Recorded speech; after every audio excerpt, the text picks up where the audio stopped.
মনে পড়ছে সেই দুপুরবেলাটি। ক্ষণে ক্ষণে বৃষ্টিধারা ক্লান্ত হয়ে আসে, আবার দমকা হাওয়া তাকে মাতিয়ে তোলে।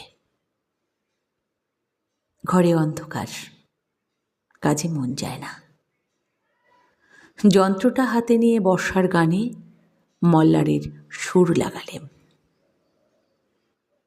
পাশের ঘর থেকে একবার সে কেবল দুয়ার পর্যন্ত এলো, আবার ফিরে গেল।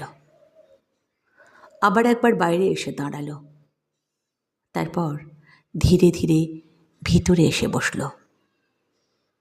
হাতে তার সেলাইয়ের কাজ ছিল, মাথা নিচু করে সেলাই করতে লাগলো।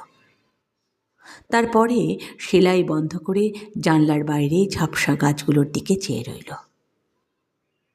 বৃষ্টি ধরে এলো, আমার গান থামল।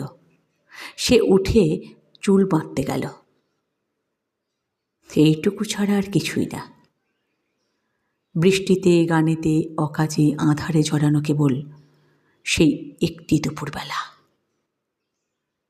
ইতিহাসে রাজা বাদশার কথা, যুদ্ধবিগ্রহের কাহিনী সস্তা হয়ে ছড়াছড়ি যায়, কিন্তু একটি দুপুরবেলার ছোট একটু কথার টুকরো দুর্লভ রত্নের মতো কালের কৌটোর মধ্যে লুকোনো রইল।